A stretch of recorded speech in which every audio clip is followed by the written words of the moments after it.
That's pretty good. That's all I do. That's my entire set this evening, is making you make noises. But it's very difficult to start a gala. This is a United Nations gala where people across the world are coming on the stage. They're going to spill their blood and guts for you tonight, which will be not pretty, but difficult to know where to start. Human sacrifice. Let's start there, eh? Yes, human sacrifice. Because you know we used to do it. We used to do it, ladies and gentlemen, across the world. It's dropped off a lot since the 50s. But we used to sacrifice people for gods, ladies and gentlemen. That's what we did. At least we didn't sacrifice people for other people. We weren't that bad. That was just called killing. Charles I. There you go. It's a punchline there, ladies and gentlemen, from 1649. Very rarely heard in stand-up comedy. Thank you very much. Charles I claimed the kings of England, Scotland, Wales, and Ireland. He was a dickhead king, ladies and gentlemen. He caused 2 civil wars to happen. Not 1, but 2 English civil wars. We cut his head off. He said he was appointed by God. That was the thing. He said he was appointed by God. We cut his head off. Nothing happened, so apparently not. Apparently he was not appointed by God. If he had been appointed by God, his execution would have sounded like this. Boing, boing. For boing, for boing, for boing, for bing, for bing, for boing, for boing, for bing, for bing, for bing, for bing. Hang on. For boing, for boing. Think he's appointed by God, lads. But actually, his execution sounded like this. Blip, blip, blip, blip. According to BBC Sound Effects.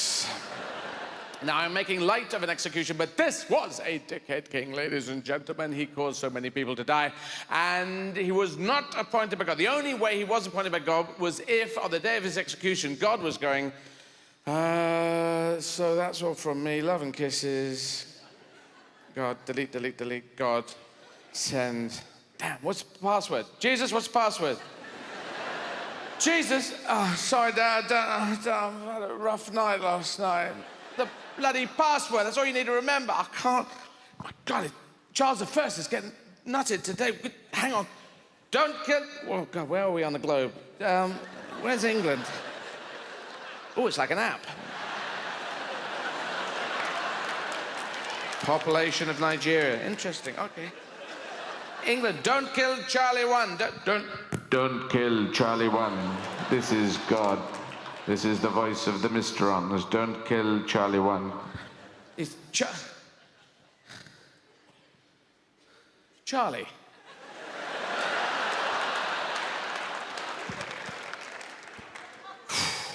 You look great.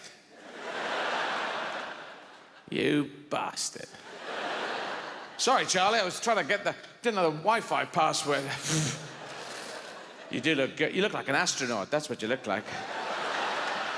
This was it, ladies and gentlemen. So he said he was appointed by God 1649, whereas the Magna Carta, a very important thing, was signed in 1215. That's almost lunchtime, isn't it? That's when bad King John of England was forced by the barons to sign this thing, handing over some of his power. All right, dear barons of England, I'm sorry I missed your birthdays, and you promised to hand over some of your power, and I promised to hand over some of my power, and you'll always play the bad guy in the Robin Hood movies, and oh, bloody hell. Who's going to play good guy? Sean Connery played good guy. Sean Connery was Richard the Lionheart. He was born in Oxford, the David Beckham of kings, you might say. A huge statue of him outside the Houses of Parliament. There's both as English pie, and he spoke French, actually. He spoke very little English. He was born in Oxford, but interviews would have been Richard Richard Lionheart. How are you today? It's very good. Hello? What? You're King of England? Oh, yes, I am the King of England. And do you like England? I like it very much. You're crazy people. You have all this stuff. I was born there, you know. It's crazy. I don't know why, but... And where in England do you live? France. I live in France. Down there, you know, the weather, the wine is so much better. And it's interesting because we had 300 years of English-speaking kings. From 1066, 300 years on, they were all speaking French. So the language of the kings was French. The language of the bishops was French. The language of the administration was French. The under-language was Anglo-Saxon English, which was sort of the fetcher and carrier language, going, do you want another sausage? Another sausage, autre saucisson? Okay, another sausage for the French guy, come on. We shouldn't have lost that battle at Hastings. That was really bad. So meanwhile, in these 300 years, English just did what it wanted to. It was a slang language. And that's where we lost the masculine and feminine. We got rid of masculine and feminine in these 300 years. Someone just said at some point, see that spoon? Yeah? Let's just call it a spoon.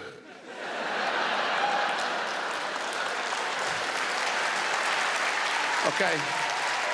Jeff, but is it a masculine or a feminine spoon? It's a bloody spoon, Steve. But what if the spoon owns a dog? Would that be the dog of the spoon? Would it be genitive? If it went on holiday, would that be to? Would it be going to the Bahamas? It's just a spoon, Steve, and we'll use words around the spoon to tell what direction it's going and who it's friends with. That's what happened. That is actually what happened. So I don't know how we did it, but it was fantastic. But anyway, human sacrifice, as I was talking about, which is the theme of tonight's United Nations show. Not really. What right-winger said, the crops have failed, the gods hate us, let's kill Steve? Where did that come from? And it was always virgins, wasn't it? Always killing virgins. And I'm going to make an assumption here that we're all pretty similar. We all have a certain amount of education, or we're self-taught, we're autodidactic, meaning we can breathe underwater. So if we were in a tribe and we were all virgins and they were sacrificing virgins, we'd do something about it, wouldn't we? We would have sex with each other. That's what we do. And it was always the priests that were killing virgins, dragging up these two are virgins, we can sacrifice them right now. Stop that, stop it! Damn, well, they were virgins right up to this. All right, get a tent, thank you. There's 100 people outside, they're all virgins, so we can sacrifice. Stop that, stop it! Damn, I shouldn't have made them stand in a circle.